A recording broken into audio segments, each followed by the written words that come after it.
So, what are some analytics which we should measure or which we can take track of while we are working with the marketing? One thing to note about the marketing analytics sector or web analytics or advertising, the systems churn a huge volume of data. There's like a million metrics that everyone is measuring, I would say. It is built on measurement, really. So if you're putting X dollars into your campaigns, you need to understand what the effect of those campaigns is. We are running into and the Meta platform. Why there is a need of reporting? Can you give some use cases for those founders which will be helpful for their business? I think the bespoke set really depends on what your business is. You want to measure how the content is performing. So then you want to see what's the time that users are spending on your website, because that's generally a decent indicator on whether people are reading your content or not. What are the common mistakes do you think people are making when they are analyzing the data? I would say the lack of focus on some of the key metrics, probably one of the biggest mistakes, just a misdirection in terms of where teams should be focusing.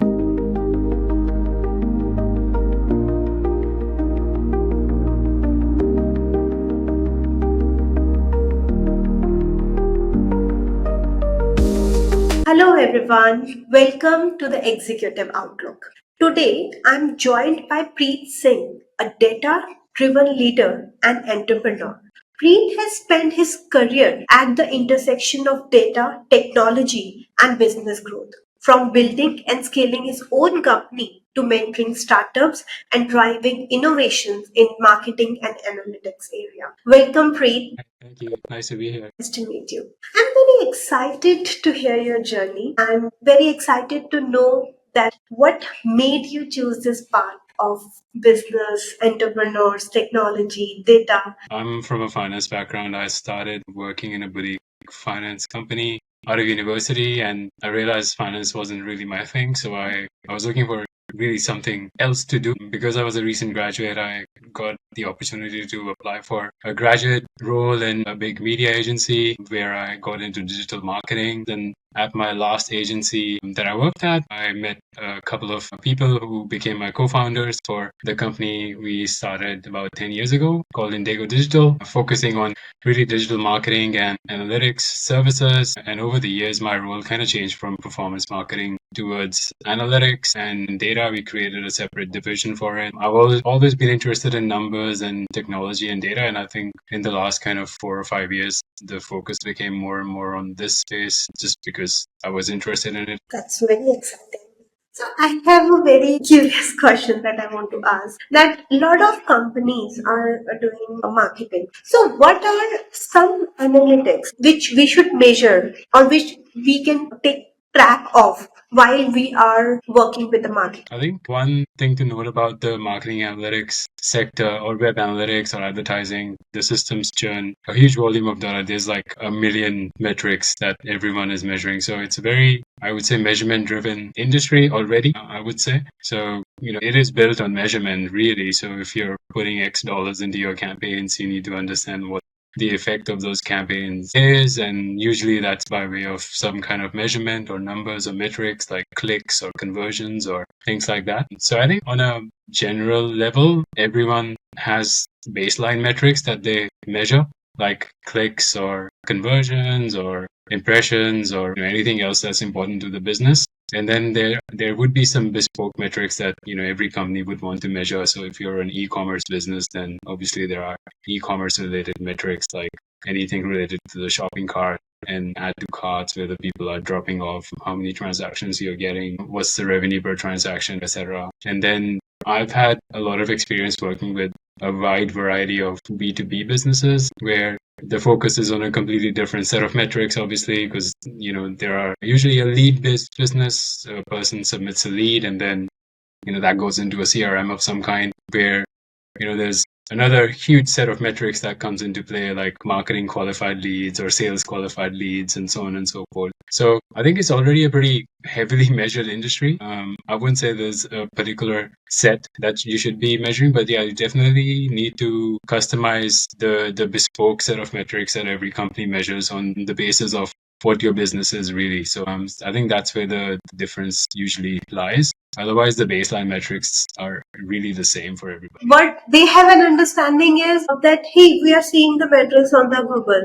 right? We are seeing the conversion rate of Google ads and whatever the ads we are running into and the Meta platform. Why there is a need of reporting? Can you give some use cases for those founders which will be helpful for their business? As I said, I think the bespoke set really depends on what your business is. For example, want to measure how the content is performing, right? So if you're a content-led business, then you want to see, what's the time that users are spending on your website, because that's generally a decent indicator on whether people are reading your content or not. For example, if your average session duration, which is a pretty common metric that's used in digital world, you can't really read much in 10 seconds. So that's something that you want to be focusing on. And then if you have a 3-page form, for example, you want to measure how people are going from step 1 to 2 to 3. So you want to see the drop-off rate and then hopefully optimize the form. Maybe the form is too long or it's just below the fold, so people aren't even seeing it or aren't seeing certain steps of the form, for example. So I think there's the whole variety of things that you can measure on top of just the kind of default metrics, as I said, the baseline metrics, but it really depends on what your business objective is. Obviously, you don't want to get into a trap of over measurement, because if you're measuring too many things, then it's very hard to make a judgment or make some kind of an actionable insight out of them. I work with clients who definitely overmeasure, and there's this thing of analysis paralysis. That's what it's called. Like you fall into this trap where, a metric could lead you to a certain direction, but then there would be something else that opposes it, and then you end up with zero outcome. So it's definitely very important to prioritize and, kind of gradually improve upon your data that you're measuring if the previous steps have made an impact. That's absolutely. Okay, so what are the common mistakes do you think people are making when they are analyzing the data and when they are trying to convert it to the real truth? I would say the lack of focus on some of the key metrics, for example, is probably one of the biggest mistakes. Just a misdirection in terms of where teams should be focusing on. And then I think I've worked with businesses who, generally speaking, larger organizations tend to work in different silos. Each team has its own set of metrics that they're KPI'd on. So obviously it's an incentive for them to work towards a certain metric versus another team. That can cause obviously conflicts, misalignment in the overall business objective, for example. A classic case again for B2B businesses is that someone running a marketing campaign focuses on leads. So their job is to just bring as many leads to the business as possible. And then the sales team works on the sales. So they might be getting a huge volume of leads, but then the quality of those leads might be poor. So there's this disconnect between what the quality of lead is versus what the sales team is seeing or versus what the marketing team is seeing. And that's a pretty common trap or mistake that you can see across B2B businesses. And it's common because it's not easy to solve. There isn't a singular platform that can kind of connect the dots quite easily, or there are, but they could be quite expensive. So a lot of the smaller sort of medium enterprises can't necessarily justify the cost of those platforms, for example. But there are ways to connect those dots. So yeah, I think that's quite common, just like a misalignment between what the metrics of focus are between different teams. So ideally, as an organization, you want to be working towards a unified kind of metrics, and that can only be achieved if you have a unified data set that you're looking at, which again is a little bit tricky to come, but there are definitely ways to do it. And then I think just unnecessary reporting. Even to this day, I think there's a huge amount of time just goes into useless reporting. Like I've seen it happens in literally every organization.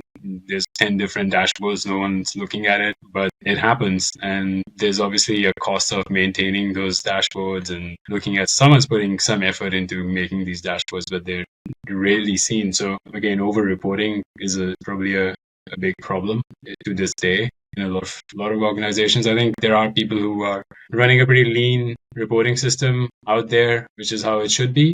But yeah, there's definitely over reporting happening in a lot of organizations, I would say. So yeah, I think the biggest front-facing problems are definitely those for me, like over reporting and just misalignment in metrics when there's a bigger team or multi-function, cross-functional team in play. Okay, so I am going to ask you a very, very basic question. So whenever I go to any group of people who have founded their company and they have approximately 50 to 60 people, so they have always have this problem that okay, what should we do next, right? In terms of marketing, advertisement, right? And then what will be the ROI of it and how to measure the results. So I want to hear from you the step by step which will be beneficial for them and they are getting the framework for execution. So can you please share that, that if you want to guide them?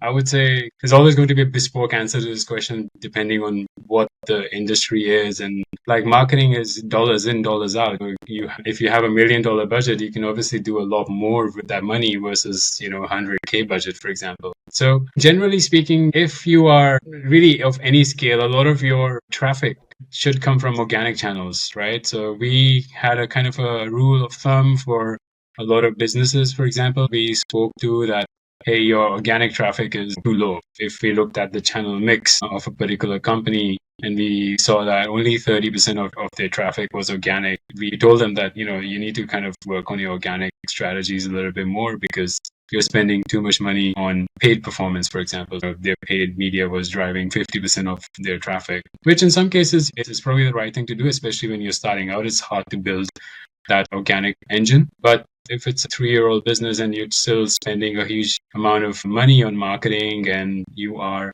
driving a huge chunk of your overall traffic through paid ads, which are obviously costing you money, then yeah, you need to kind of look elsewhere, look at other organic channels to grow your audience, to grow your presences. I think that's probably something that dictates how you do that from an execution perspective. So again, like organic media, obviously it's getting more and more complicated. Search is becoming more complicated with the arrival of the chatbots and people just using things like ChatGPT or Gemini, whatever have you, to have conversations instead of just the standard search. So that's obviously getting more and more complicated. That whole world is getting more and more complicated. But at the baseline, the strategies that were relevant for search engine optimization, etc., they remain the same.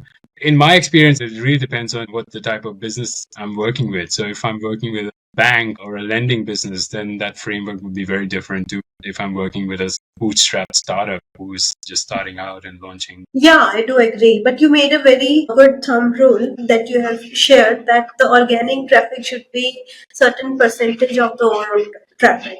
And if it is low, then there's a red flag for the business. I think the cost to acquire a customer is only increasing, right? Like the CPCs or cost per clicks are crazy now in some industries. You see in certain industries, at least here in Australia, like banking or legal industries, the cost per click is like 100. And that's just the cost to get a customer to the website, not even for them to convert or become a customer or something like that. So it's pretty enormous. So I think the more you rely on marketing dollars to get customers to your website or to your business, the more you're shooting yourselves in the foot.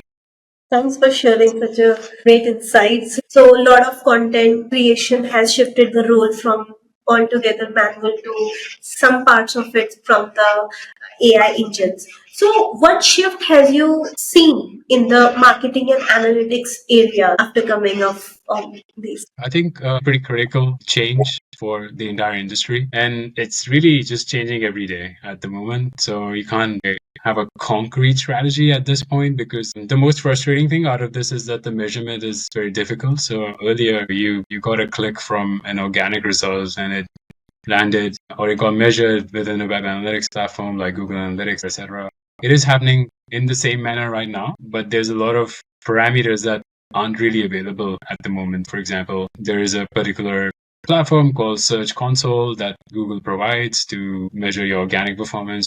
It doesn't necessarily have any of the AI related insights in it at the moment or very limited information.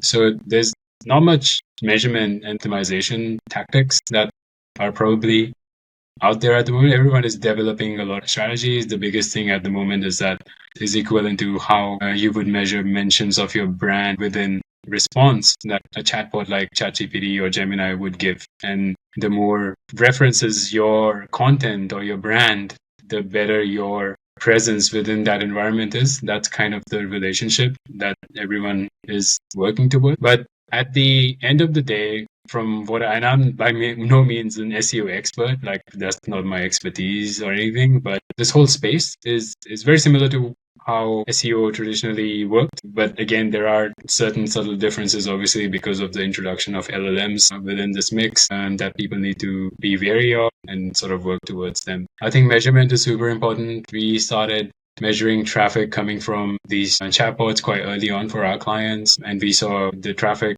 increase quite exponentially, but still the percentage of total traffic was still, relatively low. So I haven't really seen an account where I've seen chatbots or traffic from all of these AI bots be more than 10% of total traffic, for example. So it's still a smaller proportion, but obviously the way things are going, that proportion is going to get bigger and bigger. So it's becoming more and more important to work on strategies on how to optimize this and how to measure this.